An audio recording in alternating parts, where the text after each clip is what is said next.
ليه أغلبنا بيخاف ياخد قرارات كبيرة في حياته؟ في كذا سبب. ممكن من أهم الأسباب دي هو الخوف من الفشل، الخوف من النتائج السلبية، قلقان من إن هو يخسر، قلقان إن هو يفشل، فبالتالي ما بياخدش القرار.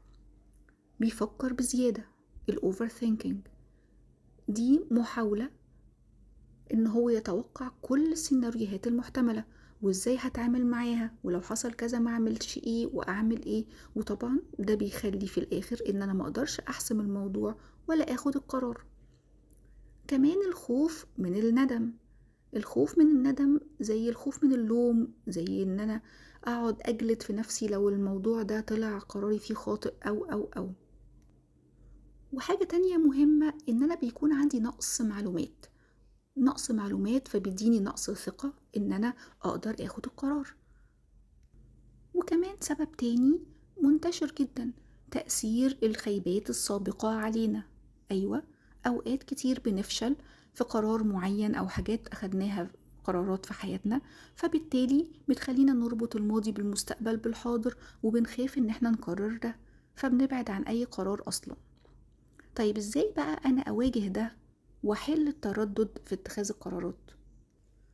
ببساطة شديدة، أنا مهم أتخلص من الخوف، مهم إن أنا أثق في نفسي أكتر، مهم إن أنا يبقى عندي معلومات أكتر حوالين الموضوع اللي هاخد فيه قرار. أقبل كل الاحتمالات حتى لو فشلت، فيها إيه يعني؟ إيه اللي هيحصل؟ بالعكس، هكون اتعلمت وبعدين هنجح في المرة التانية. كمان أعمل تمارين مهمة تهديني وتخليني أفكر أصح. أعمل تمارين زي المديتيشن، زي التأمل، يهدي دماغي، يوقف التروس بتاعت عقلي اللي دايرة على طول ديت، يخلي وعي أكتر، يهدي نفسيتي ويهدي عقلي الباطن، يخليني أقدر أخد القرار بوضوح شديد. وحاجة مهمة جدا بقى مش موجودة عند أغلبنا، وهي الانفتاح على التجربة.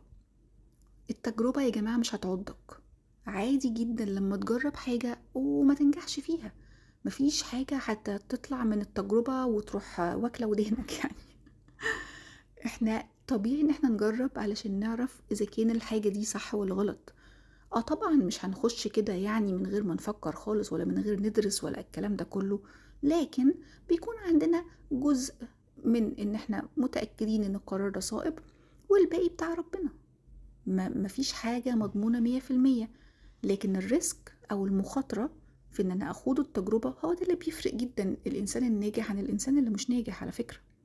لأن أوقات التردد وإن أنا مقدرش أخد القرارات بسهولة في وقتها بيخسرنا كتير جدا جدا، لأن زي ما بقول مفيش حاجة مضمونة 100%. لكن لو درسنا الأمور صح وعملنا اللي علينا وتوكلنا على الله ونخش في الموضوع هنكسب.